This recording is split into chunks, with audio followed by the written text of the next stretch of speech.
everyone, and welcome to my channel. My name is Kristen Olson Stone. I'm going to demonstrate today with palette knife how to paint this beautiful flower vase with flowers sort of spraying out in all different directions. I really like the perspective of this this view of this vase because you're sort of looking down on it, and because of that it gives a lot of energy and movement, and the round vase sort of frames the way the flowers are going out in all directions. So I'm going to start with a small palette knife. I'm going to use my knife to draw. So I've got a mixture of primary magenta and ultramarine blue deep. So my drawing obviously isn't going to be very precise with the knife, but the main thing I want to point out is I'm going to make the vase a little bit bigger than it is in the reference photo. If you're used to following my video lessons, you'll know that I make lots of changes from my reference photos. I really treat them as information and then do what I want with it. So that's how I work with reference photos. And I wanted to make this a horizontal format painting. I've done a lot of vertical formats lately, so I just wanted to change that up. So I'm just filling in this shape with this dark. So why am I drawing with a mixture of blue and pink? I am doing that because it really makes painting easier. So when I layer other colors over this, I'm going to be layering them on top of paint that's already wet and fresh, and it just seems to coordinate with every color I can think of that I would layer on top, and doesn't make it muddy or less bright or anything like that. So the vase has kind of a green tinge to it, and I will be adding some permanent green and turquoise over this color, and that'll work out just fine. So the energy of this painting is kind of, the flowers are going out in all directions. I just kind of want to create some of my own energy on the canvas and get those flowers going in all directions. One thing that's tricky about this painting is there's no real light and shadow. I can see from the picture that the light is from the same direction that the camera is pointed at my canvas right now. So it's lit from straight ahead, which is actually a little more challenging because then all your colors are competing with each other. So I want to make sure I emphasize my value range, and then what this painting is all about to me is beautiful shapes, colors, and then that energy that I see radiating from this beautiful flower arrangement. So this video is going to be more about palette knife technique and about layering paint rather than about a lot of color mixing, which is why I'm just zoomed in on my canvas and I'm not showing you my palette next to my canvas. I actually think it'll be better and you'll get more out of the video. And color mixing is frankly a little slow, but I'm going to talk about the colors that I'm using as I work through this painting. So this is permanent green and ultramarine blue. And because I'm going to be layering paint, I want to make sure that I work from bottom to top. And that refers to elements, not top to bottom of the canvas. So in this case, for instance, the vase is underneath of the flowers that are flowing over the top of it. So that's what I mean by bottom to top.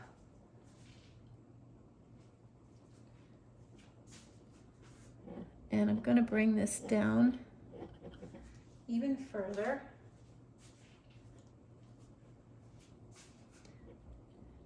So when I demonstrate, I tend to sort of say what's going through my head as I'm working. And so I talk about what I'm actually doing in the moment in case it's not clear if you're just watching and trying to learn that way.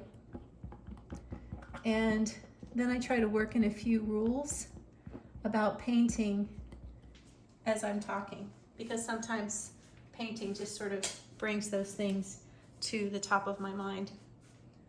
So one thing I want to talk about is the space around the vase. It's sort of in the picture, it's sort of a gray, like a soft gray. And at first glance, your brain probably would tell you that you're looking at a white table, and that would probably be true. But then you have to ask yourself, what color white? So when you have a color that's that neutral, you can make it any color that you want. So you could make it a warm beige, you could make it a cool violet, and so on. You can make it a lot of different colors, but I kind of thought this cool pinkish color, which is a grayed down pink, would be really nice next to the vase that has green tones in it, because red and green are opposites. So that's my thinking for the color I chose to make this table. So I finished filling in the pinkish gray color. I didn't want to put you through watching me do that because that's sort of arduous and boring and not very informative. But anyway, I filled that pinkish gray color in. I nicked my my vase a few times, so you'll see some spots of green, but I'll take care of those later. I also made the pink more of a violet color as it moved towards the back here, but I kept this side fuzzy. In other words, where the pink goes into the gray, it's a soft edge. And then I really like the dramatic dark behind the flower vase. So this is ivory black, and I didn't want to come completely to the middle of the canvas. So I stopped here, and then I've got an angle here. So this angle, instead of making that straight, keeping it an angle like this, emphasizes the perspective of looking down onto the vase. So as far as technique for putting the base color down, this part is just sort of smoothing the paint around. I'm not really worried about the technique of how I move my knife and things like that. I'm just sort of using the back side of it and smoothing it out, because most of this is going to get painted over with flowers. And I used a bigger knife. This is a bigger rounded tip one, and the handle's covered with paint, so I can't tell you what size it is. Now I'm going to pick up another smaller knife, and I'm going to get to work on some of these flowers. Starting with the flower in the middle, which is a hydrangea, big bright yellow green hydrangea. So I'm pushing out, I'm pushing down and out and lifting. And I've mixed cadmium lemon and titanium white with just a tiny amount of permanent green light. So as I said, I'll be talking about the colors that I'm mixing, but not actually showing you the color mixing because I don't think it's very helpful. So I'm going to give this flower a few strokes of this deeper color in the center.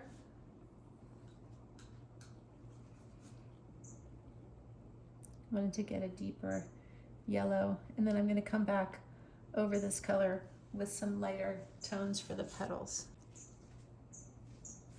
So this is a slightly lighter mixture, lighter in value, of titanium white and cadmium lemon. And as you can see, with my palette knife work, I do tend to work with thicker and thicker strokes of paint as I move through the painting. So I start out with thin strokes covering the canvas, and then I work into thicker and thicker ones.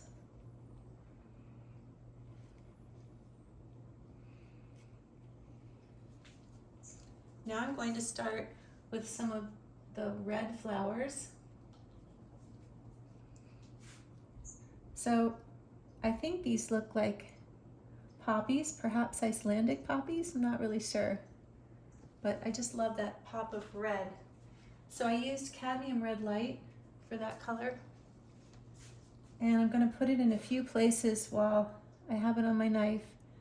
And then I'm going to come back and add some accents, such as a pinker red to give the petals definition, and also some yellow tones.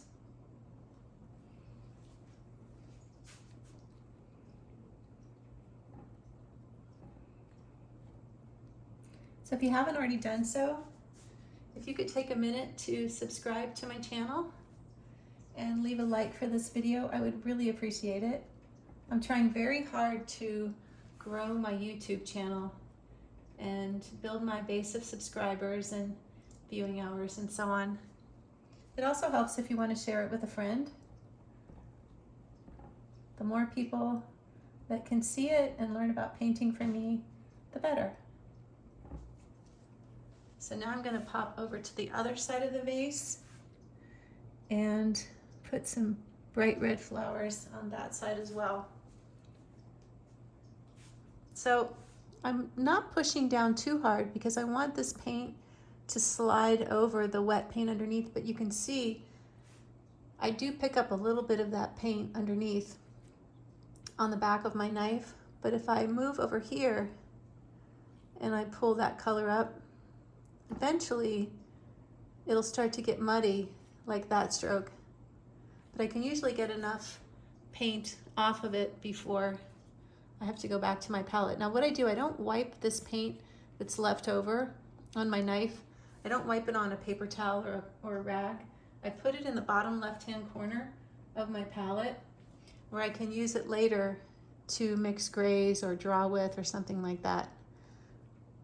So a lot of people think you waste a lot of paint when you paint with palette knives, but actually I don't think that's true.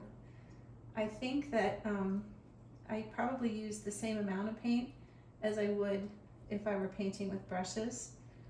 And with brushes, when you have to rinse your brushes, a lot of that paint ends up at the bottom of your thinner can or water cup if you're using water mixable paints. But with a knife, almost all the paint can end up on your canvas. So this is primary magenta and white, and I'm thinking this color needs a little more violet. But before I adjust that, this is Madder Lake Deep, and as I mentioned, I wanted to use a cooler red to add some accents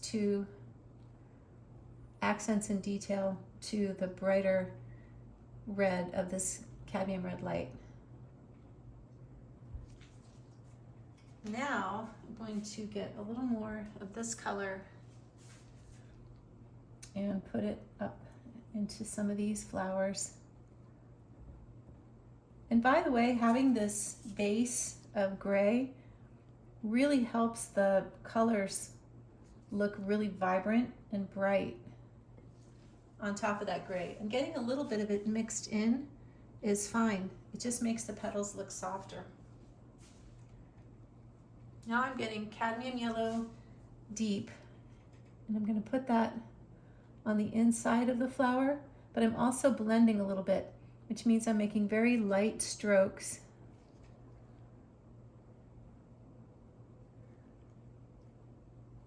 Light strokes, what I mean by light strokes is I'm applying very minute amounts of pressure when I put the paint down on the canvas.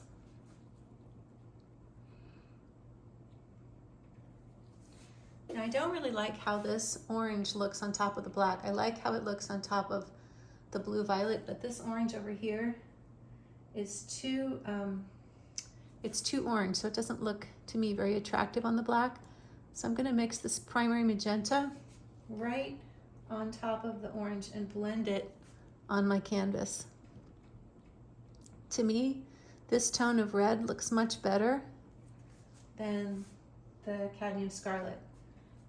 So why didn't I scrape it off and put the cadmium, or put the primary magenta on by itself? Because I didn't want to. I could scrape it off, but I don't think the result would be that much better. So part of becoming a good artist is making decisions that are right for your painting. and having good taste in decisions, but good taste is subjective. So there might be something that I really like and you don't like it, and that's okay. And that's why we're all different. We all choose different things to paint. We like different colors and so on. But having the ability to make decisions that make your painting look more appealing will probably help your paintings become more saleable. I don't know if that makes sense, but it's kind of how I think about it. So I try to look at things like this orange color on top of the black and ask myself, do I really like how that looks? Or do I think that those colors don't look nice together? Kind of like if you're getting dressed and you're trying to decide if your shirt matches your skirt or your pants. Is it a perfect match? Is it close? Is it passable? Or is it wow? And when you make those decisions for your painting, you want the answer to be, it's wow, as often as possible. I don't know if perfect is the right answer, because I sort of like to notice things in paintings that aren't perfect, but make me like it for that reason, or make me like it anyway, or maybe make me look at it differently.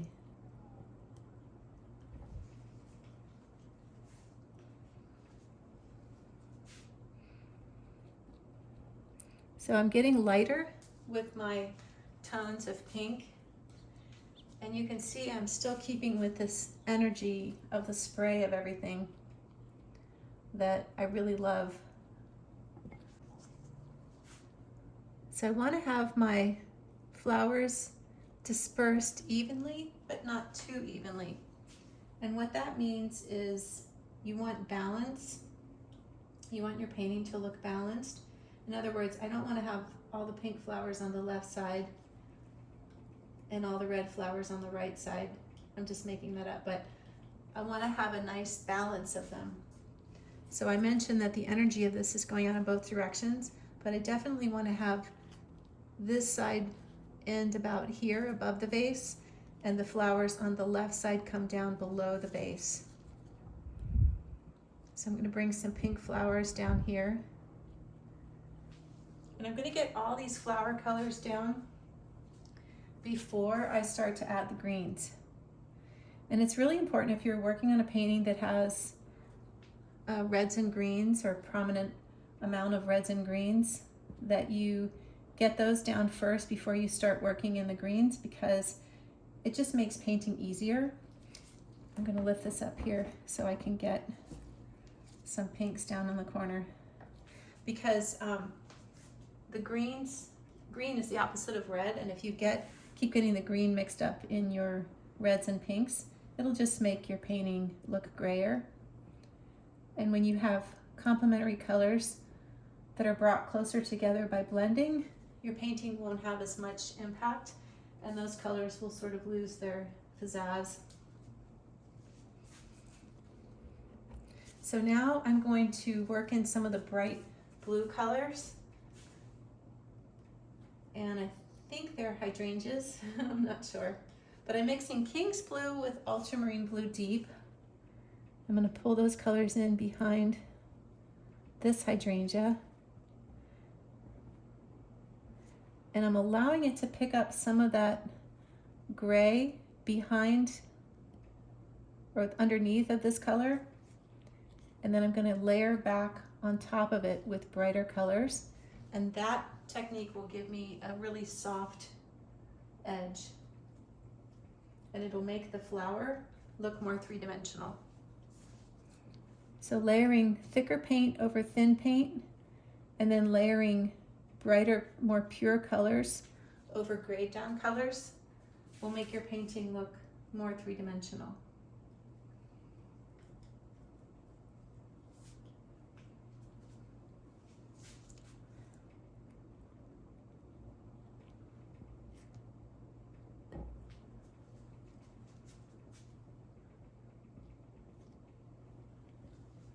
So there's that hydrangea. I'm going to add a couple of pink accents within the blue shape.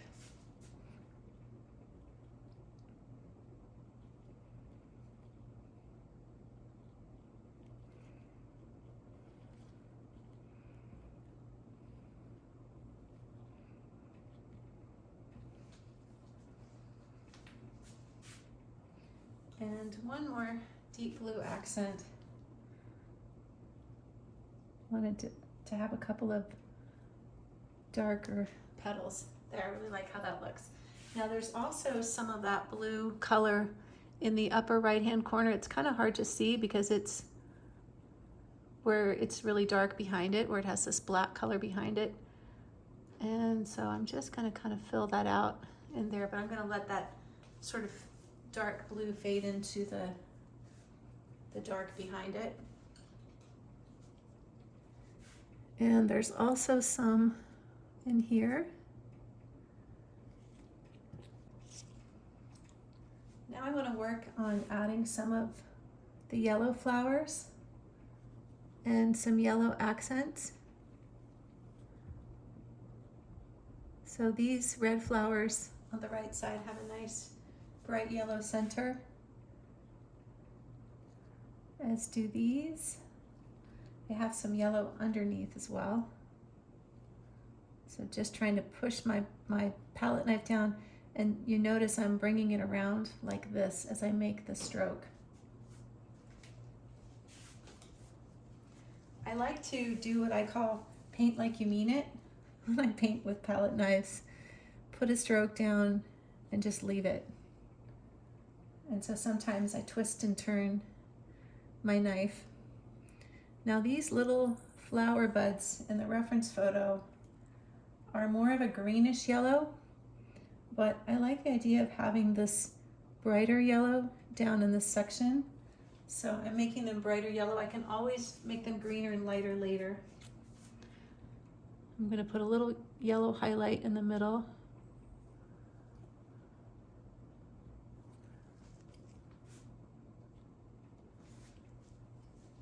And now I'm going to paint these other flowers. These are orchids.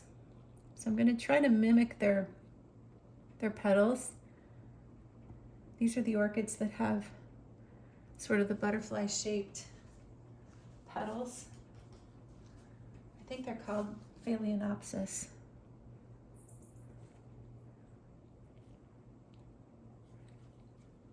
So that was a really thick stroke of paint. So I'm putting down the dark red first, and then they have, of course, lighter petals. And I'm going to go back over this dark red and add some lighter petals.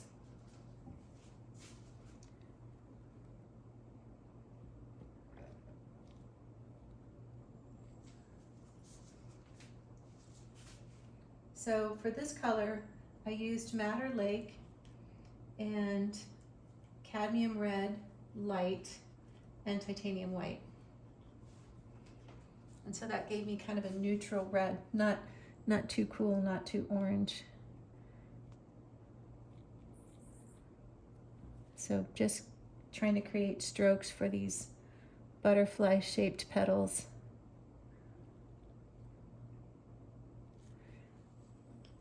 Now I'm going to paint the lighter colors, which is a warmer red over that red. That's that more neutral color.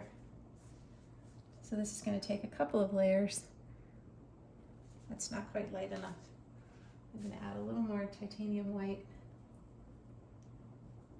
Sometimes a color will look perfect when you mix it up on your palette, and then when you put it on the painting, it looks too light or too dark.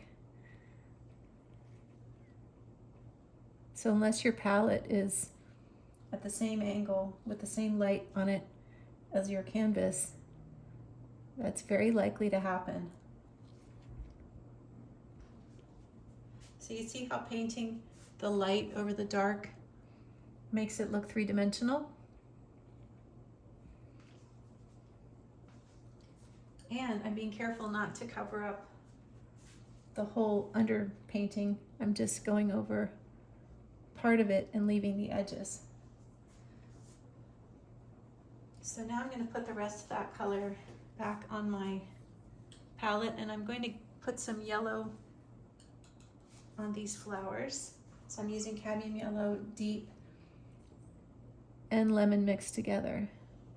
And now I'm painting really lightly, very, very light touch to get some of these yellow accents. And now finally, I'm going to put a color called Quinacridone Purple Bluish, but you could also use dioxazine purple or something, but I just need a dark purple center, preferably with an oil color that's transparent.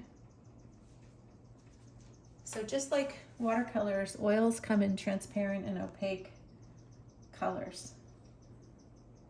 And I really like to layer with transparent colors.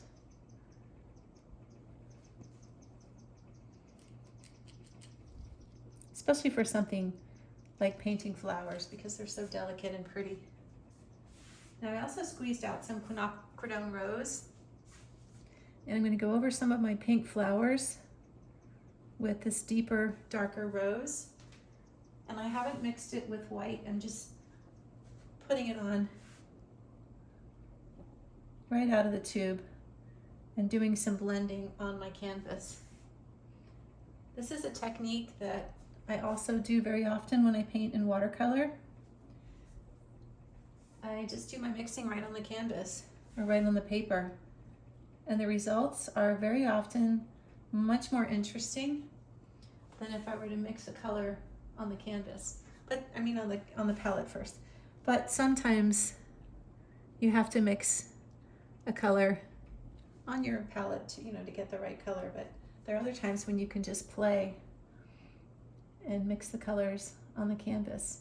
Just like some of the background gray color gets mixed in as well. So right now it just looks like it's snowing pink. I have all these pink colors just sort of roaming all around my painting. Now I've mixed a beautiful purple with that Quinacridone Purple Bluish, which is a fabulous color. That is a new Rembrandt Cobra color.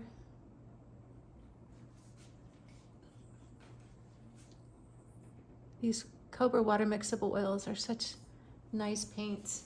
They're so beautiful and they don't have any scent. And when I wash my brushes, I can just use soap. I just use dish soap. Any soap that cuts oil, you can use on them to clean them.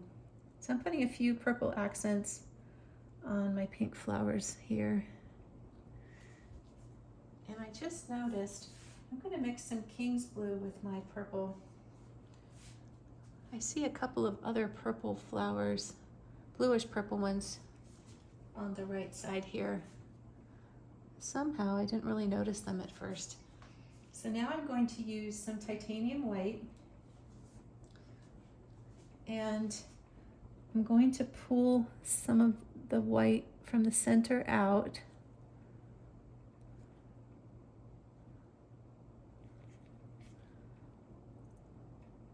Like that. So creating a lily, and now I'm going to give it a yellow center.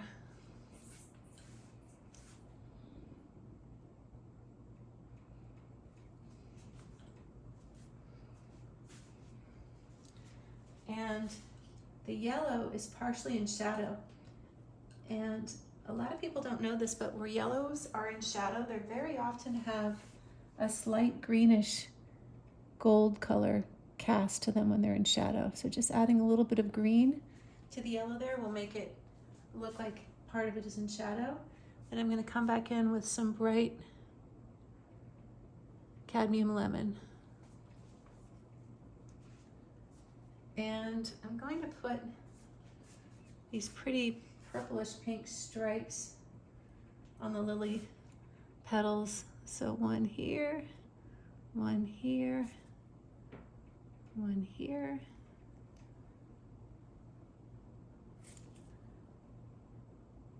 and one there.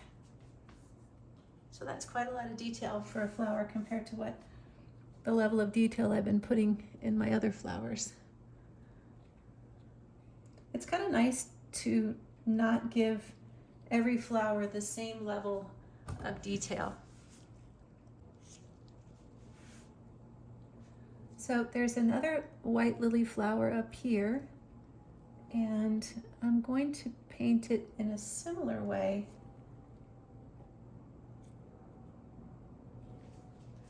But since it's facing up more than this one, I can't really see the center of it. So I'm just gonna put the white color of the petals down.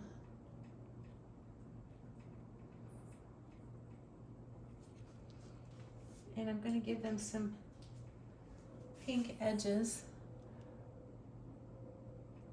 pinkish purple edges. So kind of going with that same stripe format, but with less detail. And I will put just a hint of the center there.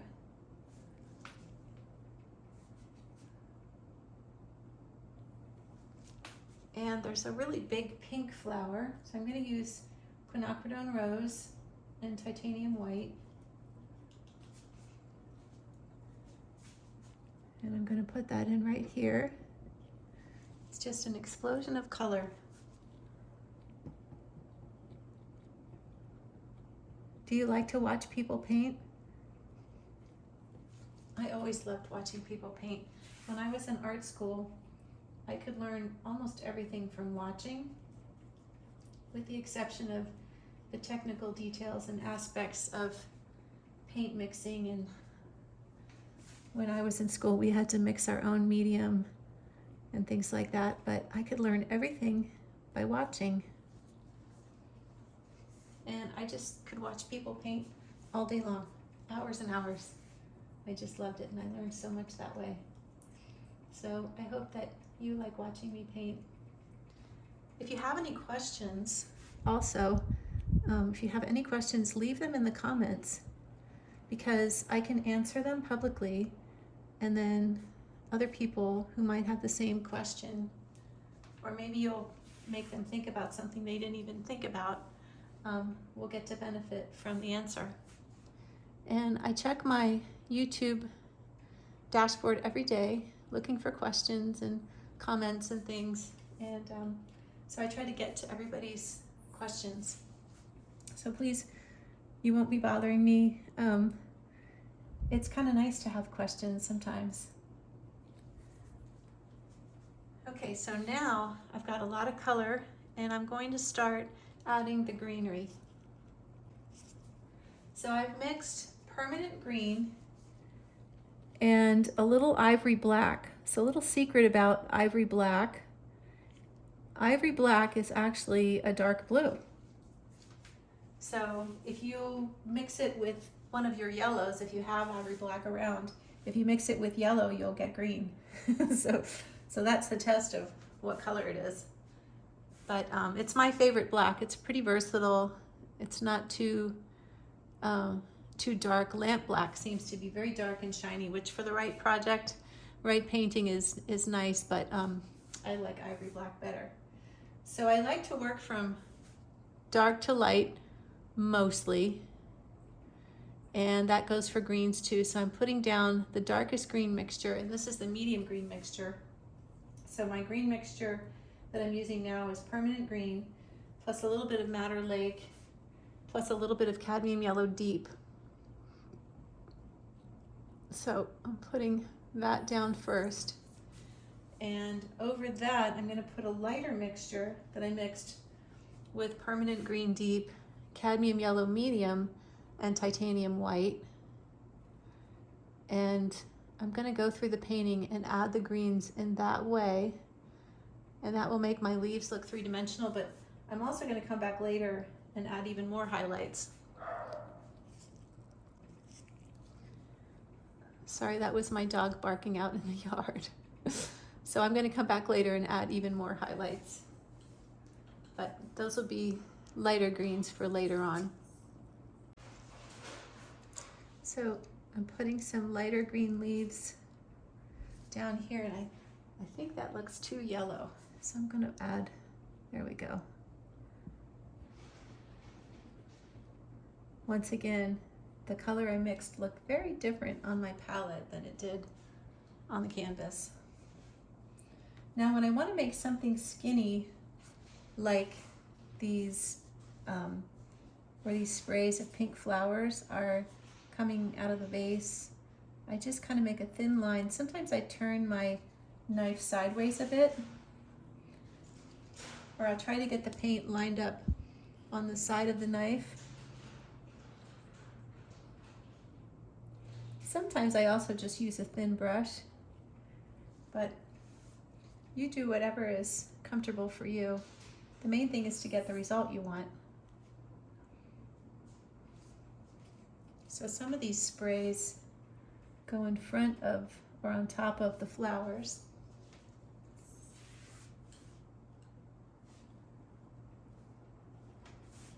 So I'm going to put some of the dark leaves over here as well.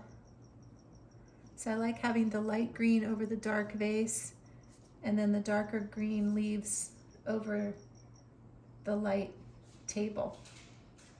So that's just a little design trick, light over dark and dark over light. But it works best when you can continue the same element. So the same element meaning leaves, so it's a spray of leaves going from light over dark to dark over light.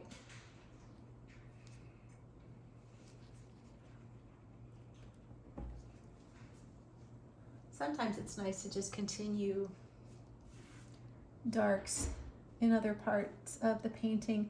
One thing that one of my instructors always drilled into me was that darks are the glue that holds your painting together. And that's very true. Otherwise, everything can just end up looking like it's floating, and it won't look like it's held together. So I'm putting a few more green leaves in light and dark colors.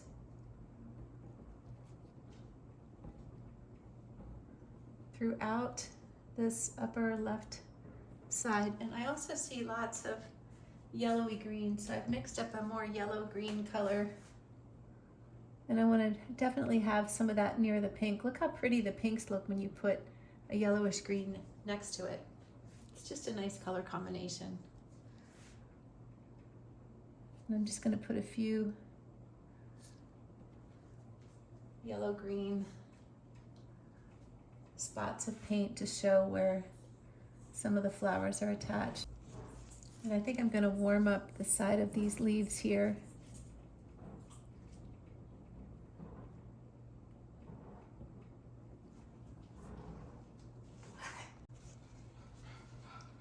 So I'm going to put some greens up at the top here. I'm very happy because my painting really has a nice energy, which I wanted it to have, of that feeling already of everything sort of radiating out from the center. So when you start a painting, you kind of want to have a goal of how you want it to feel or look when you're finished. And I'm very happy with how this one looks so far. So I'm going to make some lighter greens.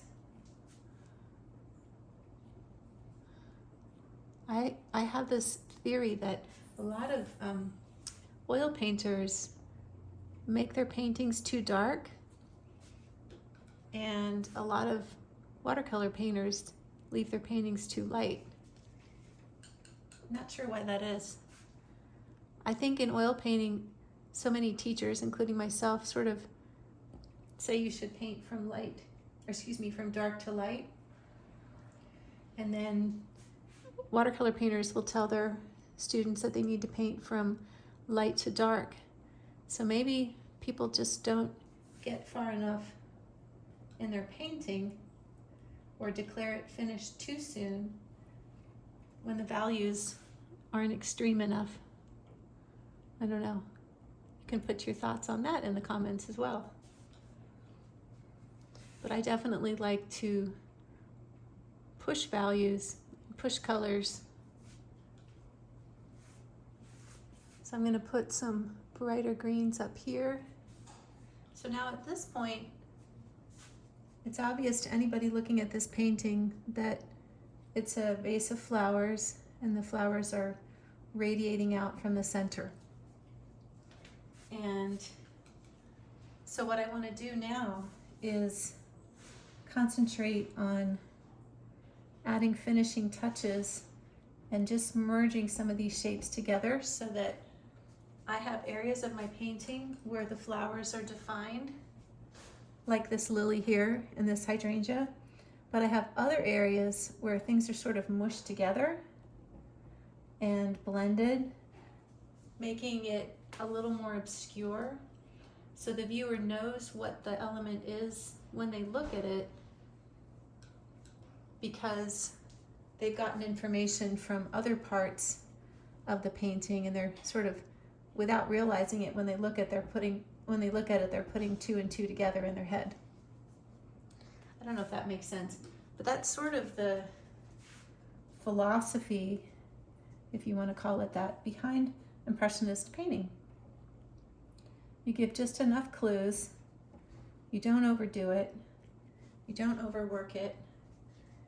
You're literally giving the impression of something without over-explaining it with paint. And in that way, every time the viewer looks at it, they might see it in a new way, or in a new light, or maybe they'll see something they didn't before. But it changes for each person, and I just think that's amazing. Now, I haven't done much with the glass vase, but I do want to put some more of this permanent green and pull some of that color up to make it look transparent. It's a bit dark, I think. I'm also going to use some turquoise, so I'm using both.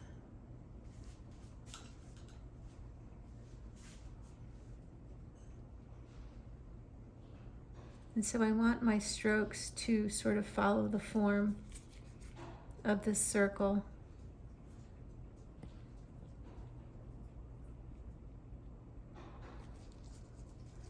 Now I'm going to blend. So I've got no paint on the back of my knife, it's just clean. And I'm just going to blend.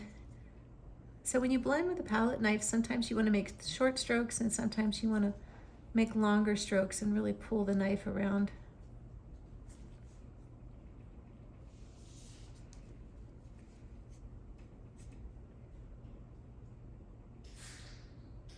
I'm putting a little bit in the center there.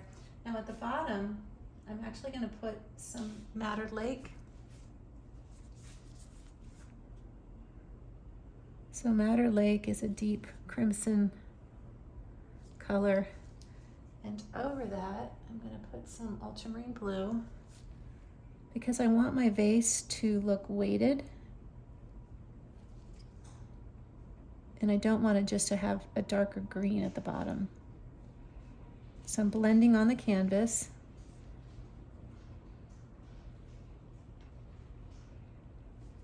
There we go. So now it's a little lighter color and it has some form.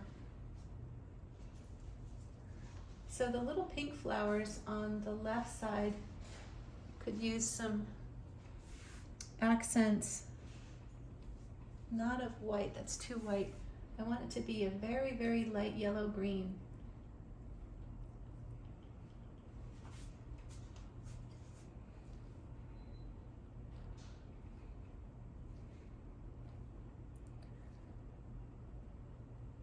Like this.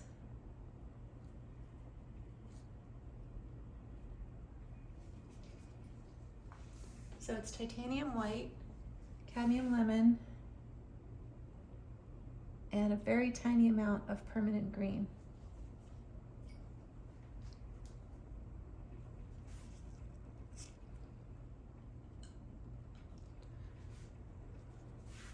And I'm going to bring some more yellow and lighter colors back into some of my leaves here.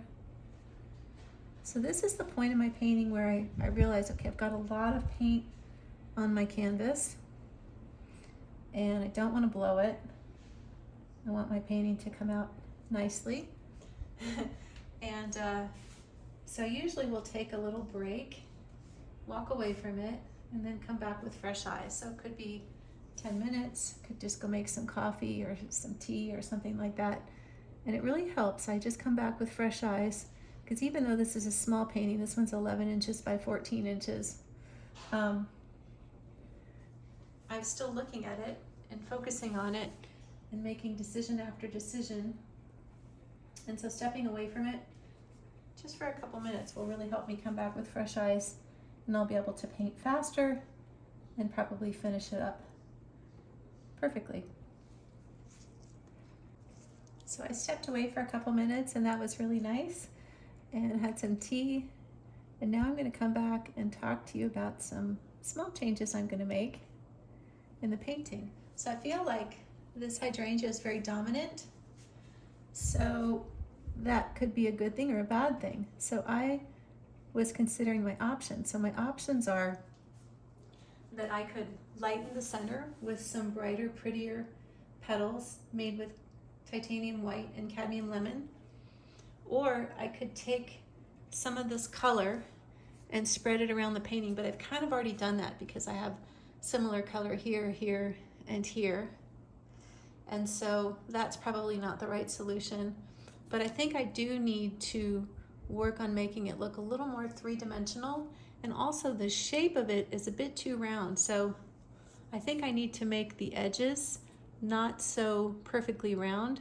So I need to pull some of that color out and pull some of the other colors around it in. So I'll demonstrate what I'm trying to say. So here's some brighter, lighter yellow greens, or yellowish whites.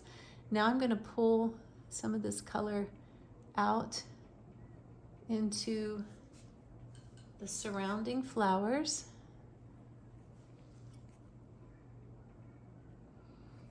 And I didn't mean to get that, so much of that background color in there. There we go. So I'm going to pull some of it out here, make some kind of pointy petals. Now already just changing that shape has made me happier with it.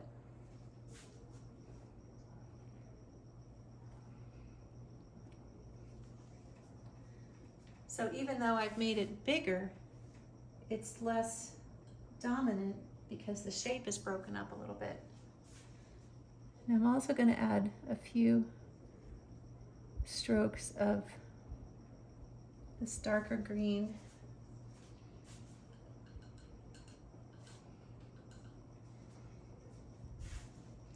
Because I want to show some gaps and depth in some of the petals, in between some of the petals. And I want to put a darker dark next to a lighter light. Now I'm going to pull some of the background into this shape as well to break it up.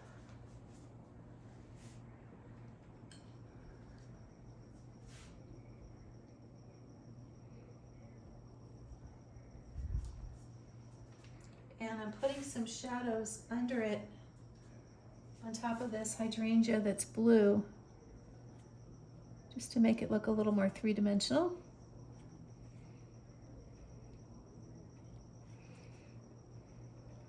Pulling some of that dark color up into the flower.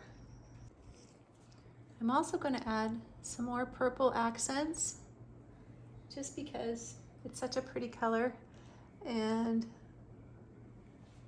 I want to have more of it in my painting. So just putting little accents that would be interpreted as flowers, because this is a floral.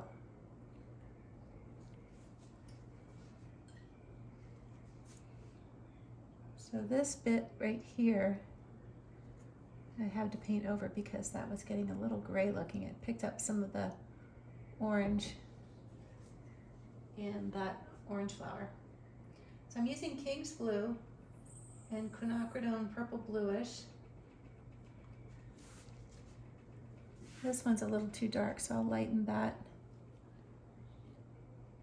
I'm even going to put a couple here and there. And now I'm going to stand back and look at it.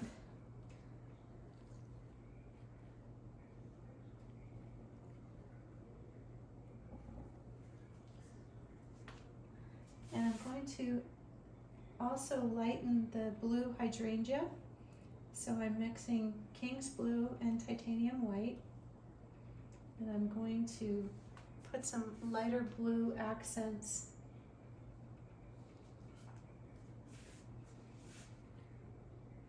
on that flower and blend it a little bit as well. I really like how that looks. I have to be careful though, because I don't want it to end up being the same color as this background.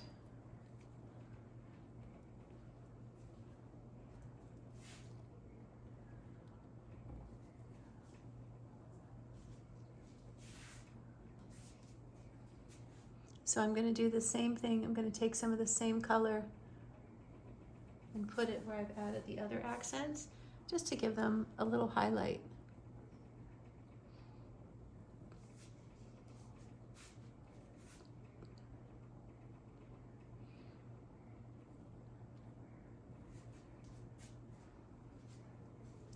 I'm even going to put a highlight there and here. Just going all around and just kind of using my intuition, I guess, to decide where to put the little hints of blue. I think if you can paint faster and more intuitively, most of the time you'll be happier with your artwork. Sometimes the day that you finish, you won't like it as much, but then the next day if you look at it, you'll have a new appreciation for it. So allow yourself that process, allow yourself that time to process what you've done and give yourself the chance to appreciate it. I've had some students who just get so frustrated and then they just want to wipe everything off the canvas. And then they never get that chance to take a look at it the next day and see if what they did was actually brilliant. Because what we're looking at today isn't exactly what we'll see the next day. And I don't really understand why that is, but it's just true that you can see it differently the next day. So you might be looking at this painting and thinking, well, it looks finished to me, but I'm still going to see other things that I want to detail. So I'm just putting in a few more strokes of white, but my white got a little bit of too much yellow mixed in with it, so I'm going to go back over it with plain white.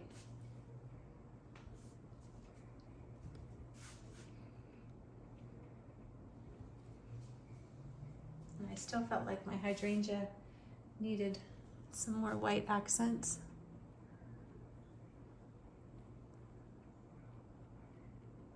I'm going to blend some white into this pink flower as well, because I really want it to stand out in front of the red one behind it. So just blending it in very gently. I do think blending with a knife is harder than blending with a brush. It takes a little more finesse and a delicate hand.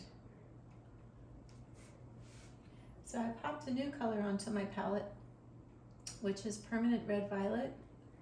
So I'm mixing that with white, and I'm going to add some of that to these pink flowers, because I feel like even though they are all the same flower, that they look too much the same on my canvas.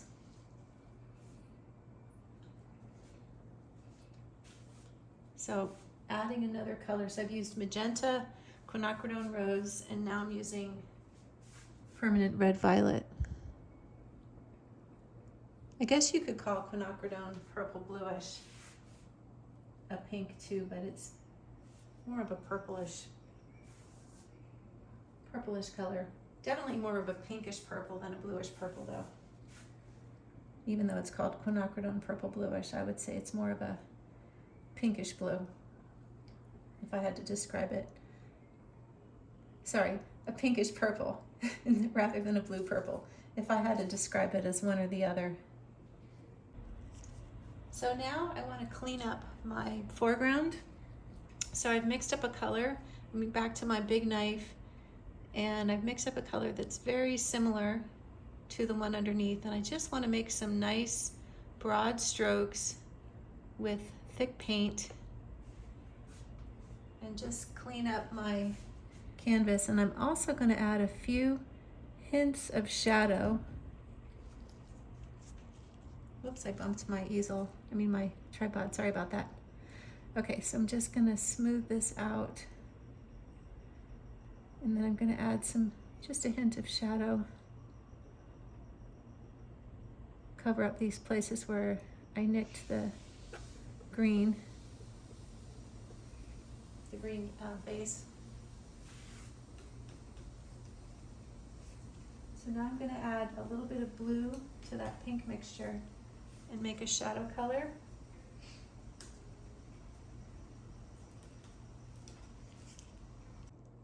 So here's my shadow color mixture. I mixed ultramarine blue and titanium white and a little, very small amount of cadmium yellow deep. And what else did I mix? Oh yeah, some Madder Lake.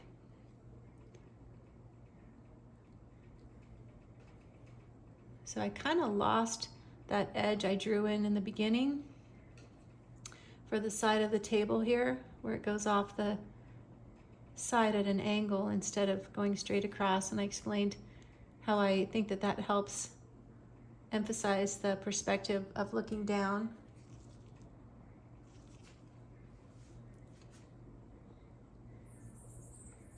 So I thought if I add this shadow on this side, that will help also give that perspective of looking down. And there's a little bit of it over here as well. It's more faint, but I'm gonna just go ahead and put this color in.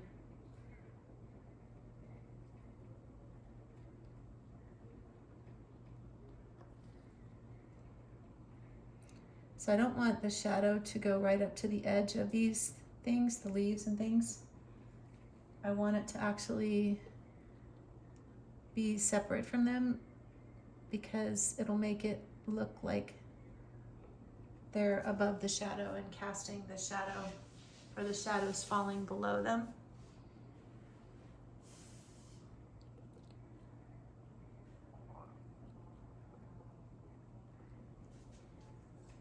I'm going to scrape out a little bit here too.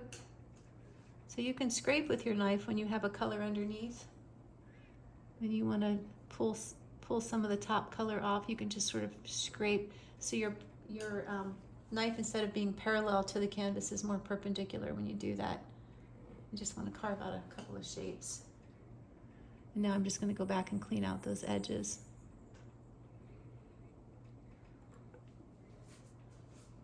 So I think that's a nice subtle shadow effect, and I really like how that looks.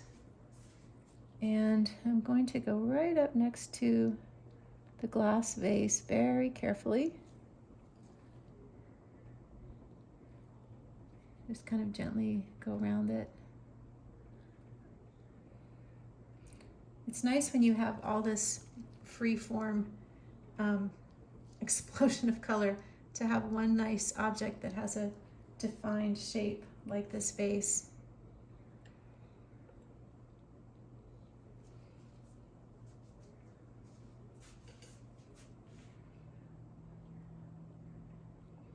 It's that yin and yang of painting. You want definition, you want detail, but then you want other areas that are not defined. You just want to constantly find both in your painting. And that's balance, I think. Just like you want to have bright colors like this, balanced by grays that support those bright colors. I think I put so many highlights on my greens that I need to come back and put in a little more straight green. Like for here, right here, for instance, I lost my green. I put in a little too much yellow. I got carried away with that yellow green. I definitely do that sometimes. I'll get carried away with one or two colors and overdo it. It's just fun to kind of go around and put it here and put it there, and then all of a sudden I have too much of it, or I've wiped out something else. That's another time, if you are feeling like that's happened in your painting, to take a break and come back and reassess it. Another thing you can do is take a picture of it with your camera. Use your camera as a tool, because sometimes having a picture of it will show you something that you wouldn't see if you were just looking at it in person. Usually a photograph of something emphasizes the values, so the darks become darker and the lights become lighter. And so it's a way of pointing out how you might need a value adjustment. Like it'll point out where your dark values are, and you might see them better than you would if you were just looking at it in person. I hope all these little tips make sense. Again, if you have questions, please put them in the comments.